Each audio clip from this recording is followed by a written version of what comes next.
Yogiraj Siddhanath was educated in Sherwood College, Nainital, where on September the 8th, 1962, he was awarded the Certificate of Courage for assisting in a drowning accident in the Nainital lake.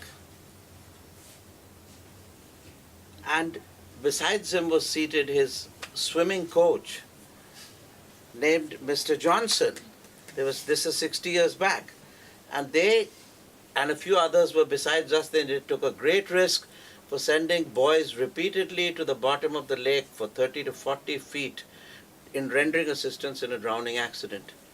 That coach who was with me when I went 60 years ago is now sitting in front of me. His name is Mr. Johnson, and I'm so very, we are connected. This is the most important point. I'm sorry it was left out, because Sherwood and Sherwood College is connected with London and with England. And it is about Robin Hood, Alan a Dale, Friar Tuck, and Little John, which I wouldn't have said this in America, but in London this is necessary to say it. But this was the crucial, this was the linchpin of the whole talk, which however was ridden over. And he is here, and I want to personally give him a hand for being here after 60 years and attending. Thank you so much. And attending this thing. Who knows that after 60 years, for the first time, I'm meeting my swimming coach and teacher. And he is here by God's grace, and it's a very fortunate thing that people of Sherwood Forest are collecting together here. And as he knows, I was in Allanadale, and we were swimming together, so these are good memories, and I'm very happy that he's here. However, now to get on with the book, then the next year in London, another incident was missed out in London. I had the good fortune to initiate a guest, an incognito guest of Queen Mary, and his name was His Majesty the Emperor of Ethiopia. I had initiated him in a place called Great Portland Street, near the Savoy, am I right? Near the Savoy Hotel, there is the Great Portland Street. Is there a place called the Great Portland Street? Yes. So this was about over 30 years ago, so I don't know whether the name it's correct. And in front is the Savoy Hotel. And my grandmother used to come and stay here for about months together in the Savoy. For what, I do not know. But she used to come here in London and stay here. And I went and had a cup of tea then and never went back again, because it's very expensive. So these are fond memories of London, and our teachers were from London and England, and Mr. Derek Beeman and Mr.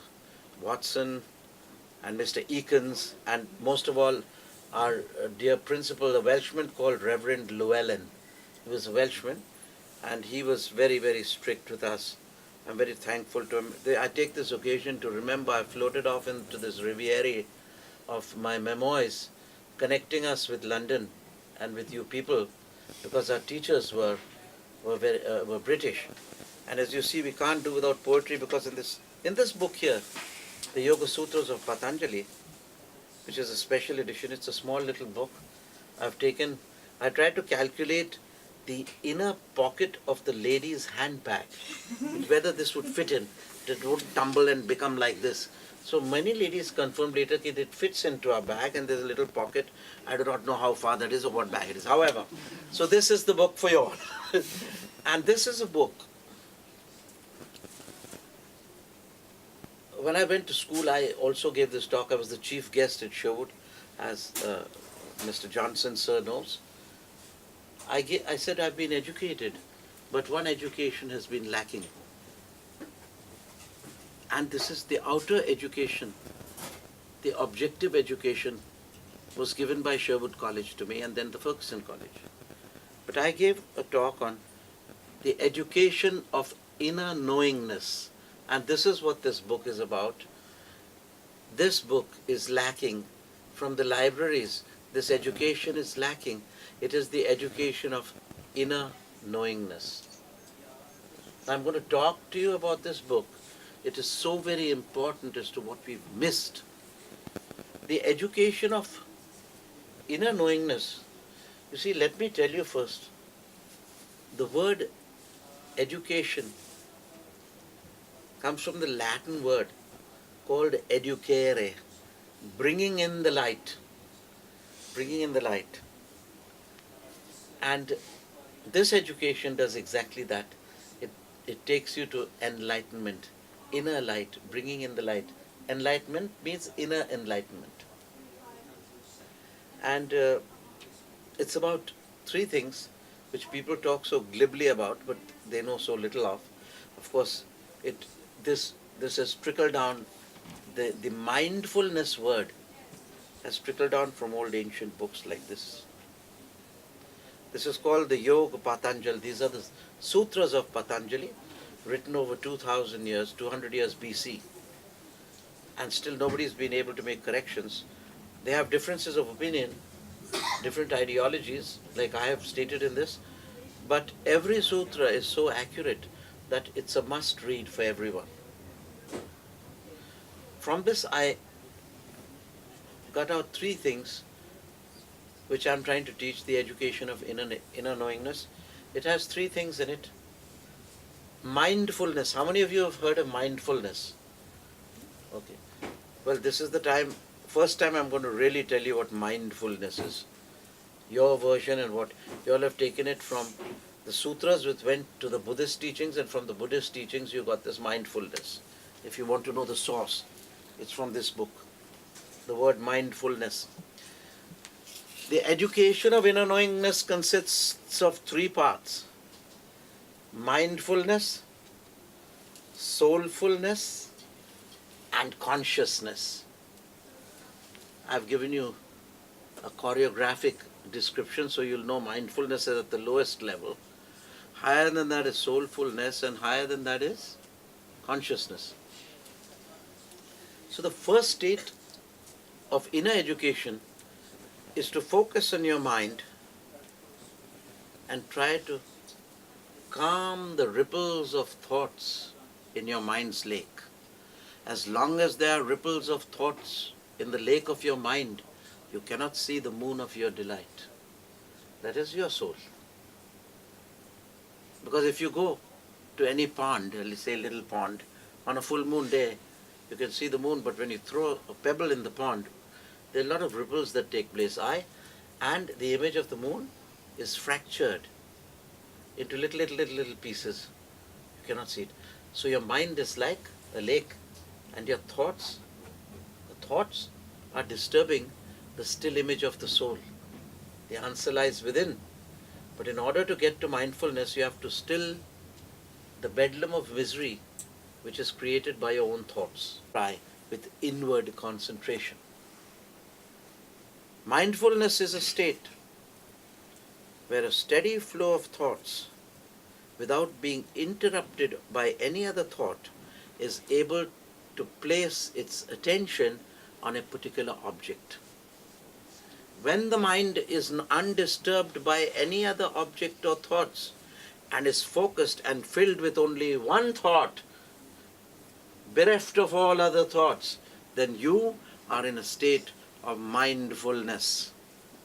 This in yogic parlance is called concentration. Okay? This is a state of mindfulness. And yoga, as I've always said, this is one of the states of consciousness. 1/8 of what yoga belongs to. Because yoga is more than just mindfulness. Yoga is an alchemy of totale trasformazione. Do you understand what I'm saying? You understand Italian? All the Brits? The trasformazione of totale trasformazione. The alchemy of totale trasformazione. I like it because it's, So, then you get to the next state where your mind is trained and tuned to nature's flow. Mind melts into the opal glow. And when a mind is steadily focused on an object, You're in mindfulness. You're not distracted by anything else. Your mind is full of only one thought. I've given you a clear-cut thing of what actually mindfulness means. It's come from us, the yogis, the source, and it's used by y'all without knowing the true meaning of mindfulness. So I'm getting you back to the source. Then you come to a higher state of soulfulness, where the thought is in a steady flow, concentrating on a particular object. And when you align yourself to the object,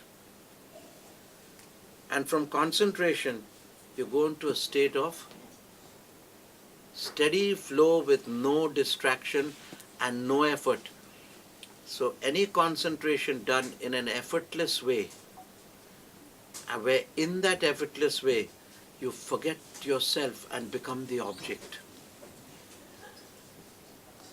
And when that object reveals to you its inner secrets, when the atom is split, when the code is cracked, when you forget yourself and become the object, that is soulfulness, because that object reveals the soul of its mystery to you. If you concentrate on the heart of another person, you can read him like an open book. It's an open secret. So every heart is an open secret. Every mind is known. So the soul essence of a perfected intuition and effulgent intuition, the mindfulness goes into intuitiveness, effulgent intuition. And effulgent intuition is soulfulness. Have you got it? Can you dig it? Sorry, that's an American face. Then from soulfulness, we go to a higher state of inner education. We are not yet enlightened. It's educare. The full light has not come in. The light we are seeing now after mindfulness, when you get to soulfulness, you see the light. First in mindfulness, there's a light with a frosted glass. The glass is cleaned.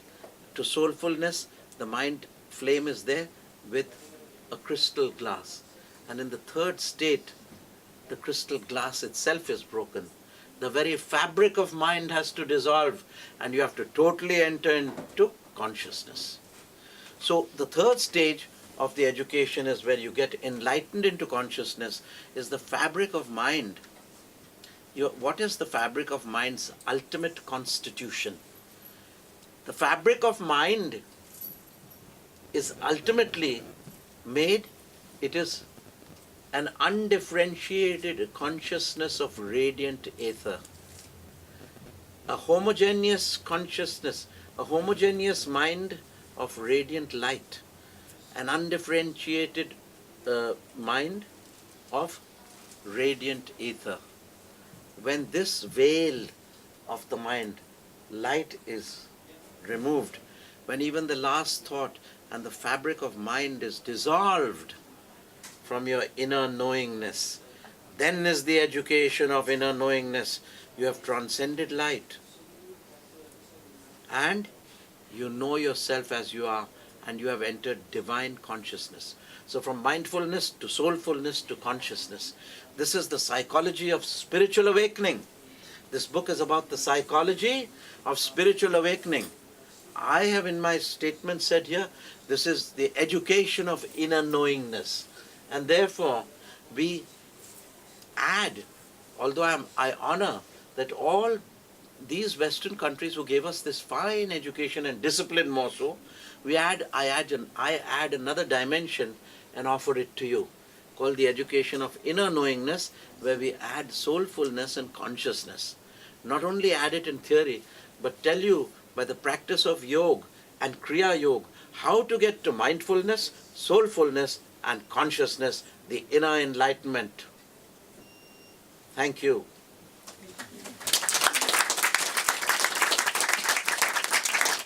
In school I used to do education or elocution also. So this is Sherwood at its best.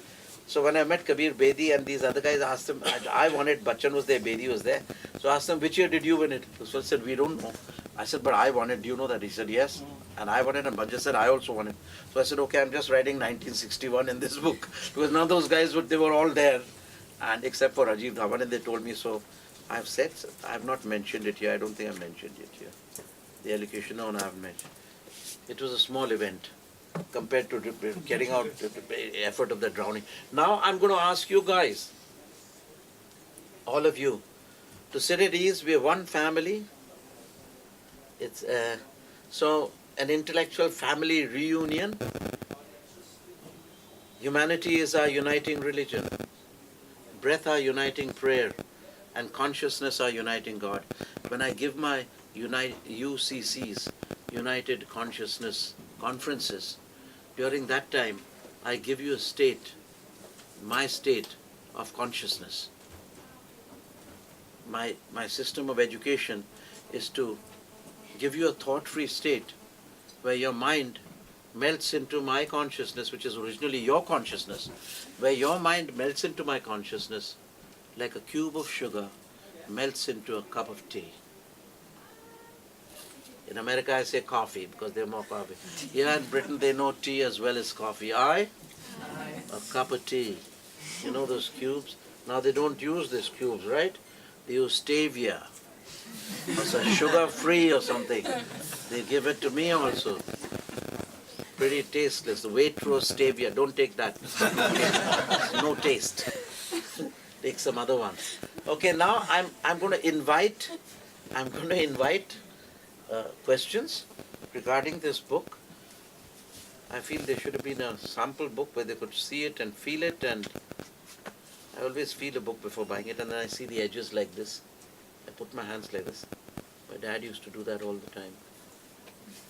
And then I see how it feels. And then I buy it. Very typical. It's my idiosyncrasy. It's an idiosyncrasy. Okay. So now I'm going to invite questions.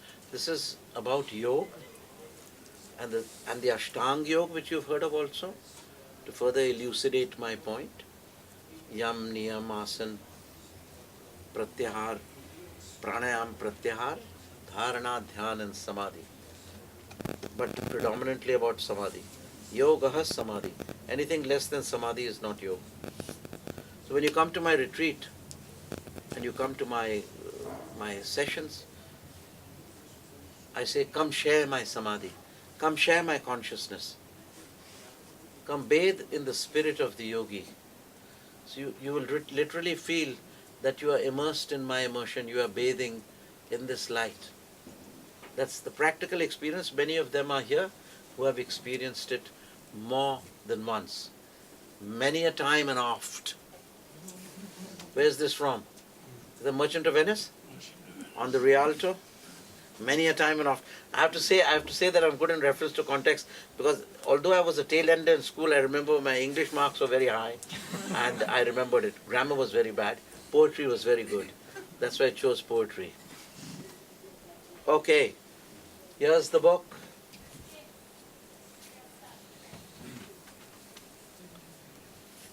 So it's a treasure you can keep for life. Now, I'm going to invite, I think I will start with, it is the participants, the senior participants, must begin with asking the questions to get the ball rolling. Yes. She wanted to ask a question. She's asking, please. For me? Yeah. What was asking you? No, Okay. please go ahead. I was asking our friend here that I was telling her that I've been doing meditation for 40 years. I've been doing transcendental meditation, and I've been given the Yoga Sutras of Patanjali. I've been practicing them every day, twice a day. But I was just asking my friend, what's the difference between Kriya Yoga and transcendental meditation? You see, there is no difference between any yoga or the other. They are all complementary to one another. What is the similarity between transcendental meditation, Kriya Yoga, Hatha Yoga, the prayer in the Garden of Gethsemane? What is the similarity between these things?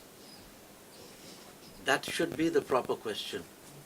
And the similarity is, although they have their different stages and approaches, they all blend together They don't clash with one another. They blend together like the colors of a rainbow. Although they are different, they don't clash with anyone. It's a vibgyo. It's so smooth. Vibgyo. And not only the different types of yogas, but also the different religions and philosophies and cults and creeds. The way I look at it is like a rainbow. They blend into one another. You see? And they all complement one another. So this is the answer to your question. How they are different? My answer is, they are not different. They are complementing one another. They are one. They are one. Because the movement is towards harmony, and in the physics lab, if you go, when you're in school, you take 7 colors on a disc and you spin the disc fast. What color comes? White. Hum paradesi ba des bhaye. So that is the one. Jahan har din ho rahi hot. Wahan saptarang pichkar fuar ma nirguna rangi hot. Tare bhai nirguna angi hot. You understand? No. You feel it? Can you feel it? Yes. That's the thing. You got to feel it. As long as you feel as long as you can smell the fragrance of the flower, forget about the name. Those are intellectual things. Intuition is about feeling. So this is about, in a poetry I composed, that in the festival of Holi, we are dancing and spinning around, and people spray the. Do you know what Holi is? The festival of colors in India. You throw water and so when they spray the 7 colors of the water, I'm also playing Holi and I'm spinning around. And I spin around so fast, I get into the ecstasy of joy, that when I spin, all the 7 colors which are on my white clothes, they're 7 colored, and when I spin again, my clothes become white again. That's philosophy. That's the way to get to God.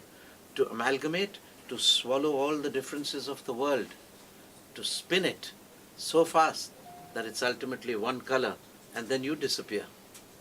Because unless you're one color, he will not take you up. Because you have to get back to the source. And the source is white. Is the source the unified field? Yeah. It is actually, that is the first source. Yeah. That is where you get, me and my Father are one, me and all religions are one. But then a higher state even than that is the very source is dissolved. The very source is dissolved, and you go into consciousness. The mind itself, the fabric of mind itself is dissolved, because it has a potential for slowing down and bringing back the colors again. So to put a non-return valve on it, you have to cross that state faster than the speed of light. Go into the backward in time phenomena, into the state of the isness of the zero, not zero. We have to use these words for God because we cannot describe Him without a dichotomy of words, because it's beyond human mind. And how can you describe that which is beyond human mind with your mind? Therefore, usually in my other books, I always, in reverence to God, I keep the first place blank. This is, oh Lord, forgive me for writing a book on you, O Babaji. This is, the blank page denotes all that cannot be expressed in words. And that which cannot be expressed in words is the true isness, is the true gnosis.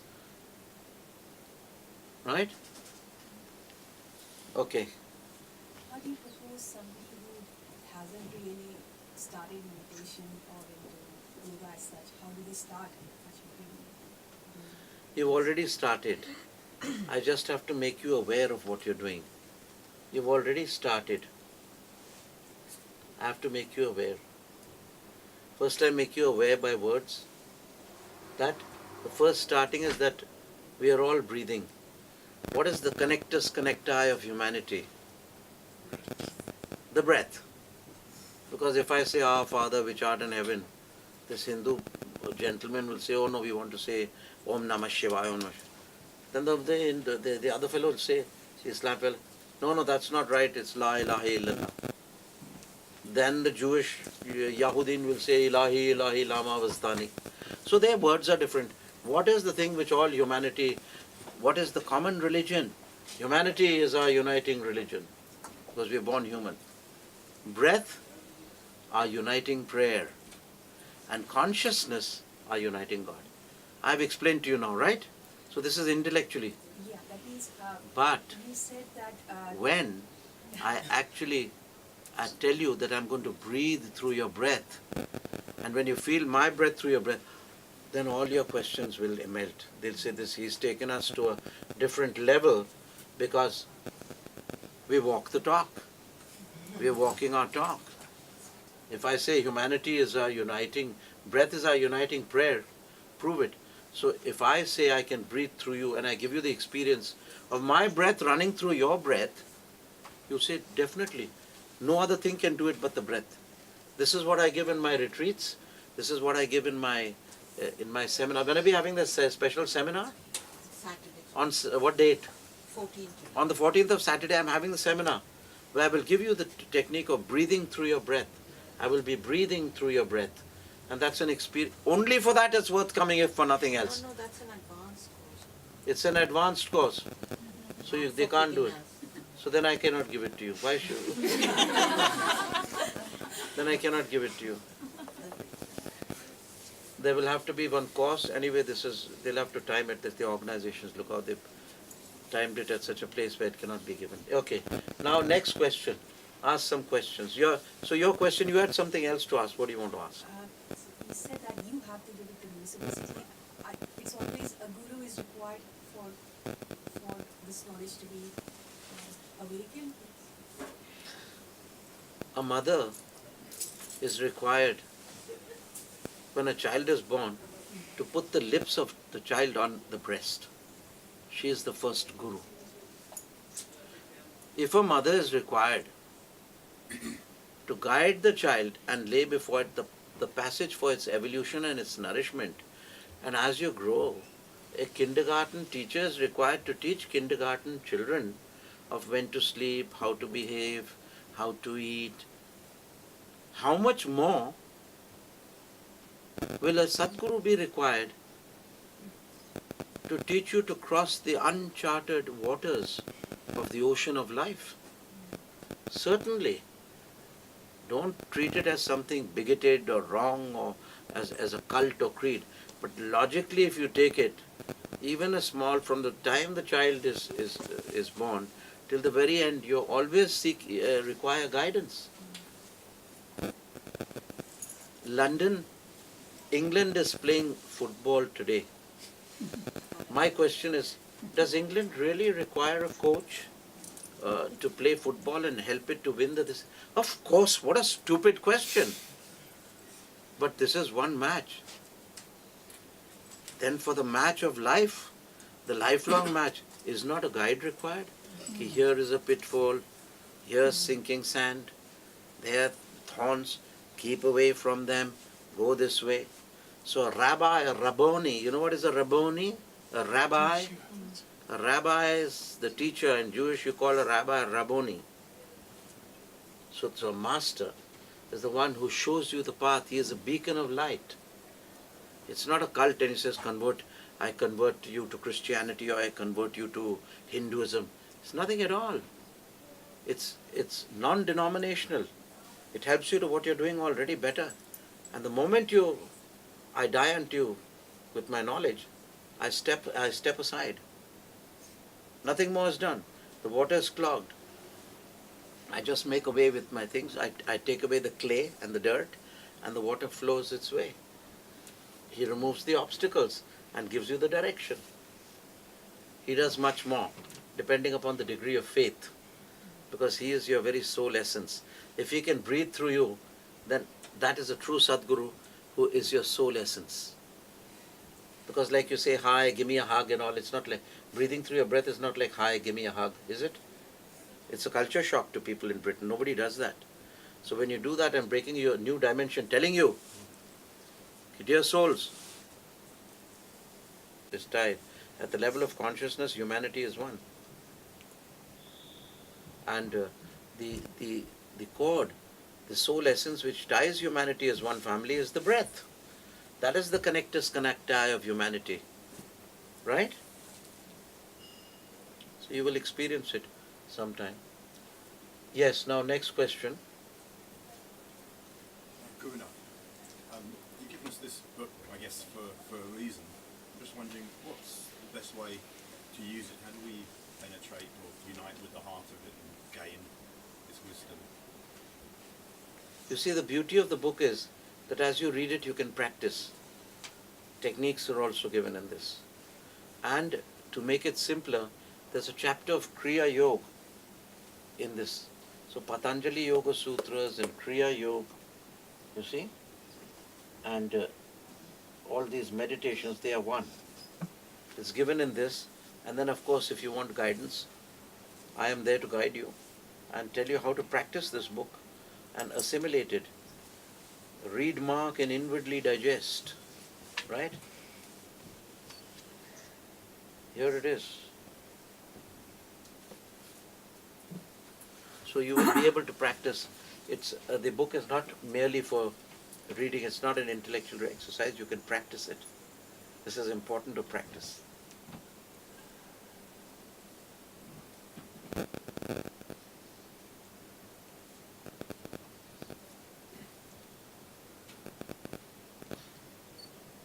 Anybody else?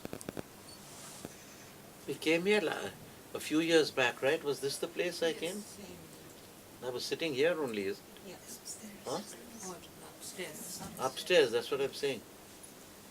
Yes. You mentioned that this is probably the missing piece of education. When, in your enlightened view, can we look forward to this being a mainstay of education in schools, so that this is a rule book for personal development? In the same way, staying with the football analogy, that many of those people out there watching the match, they know instantly the rules of football. But here we have this beautiful book on the rules of personal development of life. Yes. When can we look forward to schools and education and en masse, if you will, of this being as second nature to people or being taught in schools in the same way that Every drop fills the bucket. So you should be the first one who should join the school. Set an example, so many other drops will come and the bucket will be full, then the lake will be full, then the sea will be full, and the ocean will be full, and it'll encircle the globe.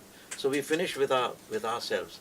Let's be generous with ourselves and give God as a charity to our soul and replenish our soul with the spirit and the joy of the Lord.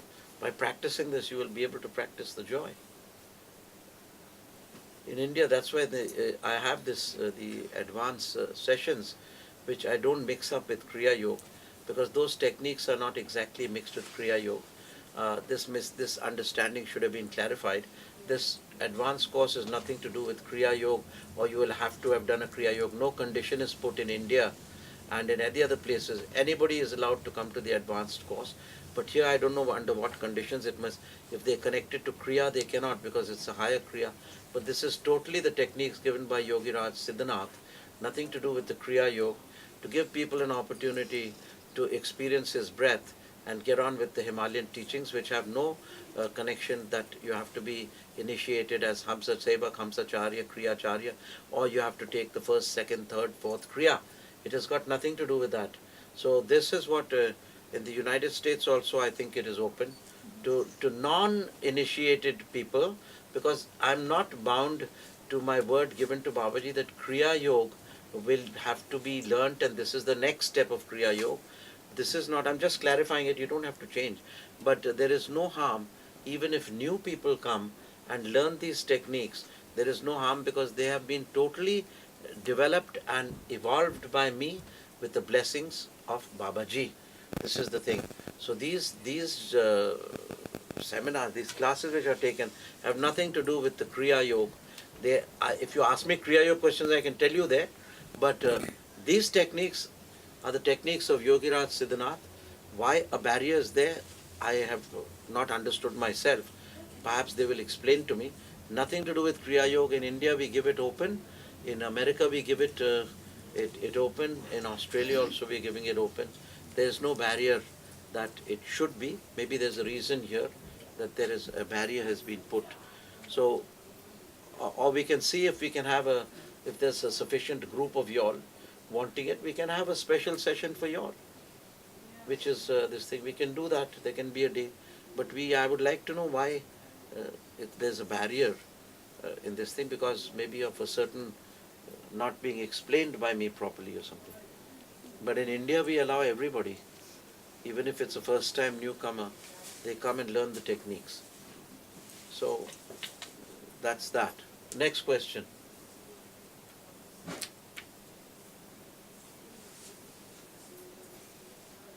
What do we do if there's yes? Yes. There's somebody here. I was going to, because I know you mentioned Babaji, but I was going to ask who was your guru who taught you about the practices that You. You all teach me. You all inspire me. You see, even the disciple is the teacher of the master. If you go with that spirit. So who taught me? Well, spiritually, I was initiated by Shiva-Goraksha-Babaji, to make a short story long. And these powers, these graces which he has bestowed upon me, these virtues of Shivapat, Shaktipat and Pranapat, were Babaji's doings. He enlightened me and initiated me and empowered me into these techniques, and he is a guru of my past lives and even before that. But in the physical world, when I came to this physical world, firstly, I was educated at Sherwood College. My teachers taught me. Whatever they taught me, I absorbed that. And I gave it back to them when I came. This year, a very strange thing happened. Anyway, after my schooling and all, then I went to college. And just in between, I went to Jagannath Puri. There was a teacher of mine who was a great guru. There were two of them. One is Satyanand Giri and the other is Hariharanand Giri. Both of them guided me in this. Then I was guided by Ma Anandimai Ma. So she refused to initiate me because she knew who I was, and when I touched her feet, my hands went through her feet. There was no body. I've given that experience in my book, Wings to Freedom. You may not find it in Watkins because that's not the book we focused on. It is there. Wings to Freedom is there, but today we've come for this. So now, after Satyanand Giri, Hariharanand Giri, Ma Anandimai Ma, then we'd met in the Himalayas near Nainital. There's a place called, before Jolikot, Kachi. Kachi, right? So Kachi Baba was known as Neem Karoli Baba. So coming and going, we used to often meet this person when I went to Ranikhet. So these were the people who taught me, and I'm very ever grateful. And swimming, Mr. Johnson taught me. Actually, you're swimming, but when you're then all cockeyed and this, he used to just train us, and by a virtue of our swimming, he used to check us and correct us. Not much, but let us take our own style and then correct us. So all my teachers, they were here, and I'm very grateful to them for what they have taught me. And that's it. And now, I am a servant of humanity. I am serving you. I don't claim to teach you because I don't teach. I'm not a teacher. I catch you, shake you, and wake you up. Sorry, I'm not the person who gives you the menu to read. I don't teach. I awaken. I'm not a teacher that informs. I shouldn't be saying this, but it's poetic, so I'll say it. I'm not a teacher that informs. I'm a master who transforms. To experience it, you have to come. You have to come and take the experience from me. You have to come and take the experience from me. Right? So these were the teachers, and I'm still learning from you all. I'm still learning about many things. The multifarious colors of dresses you wear, the fickleness of the human mind, how easily it is insulted, how easily it becomes happy over little things. The The mind we are trying to make deep, an oceanic mind, that even the heaviest catastrophes are not able to shake the mind or cause ruffles. It should regain balance quickly. Equanimity of mind is what we teach. I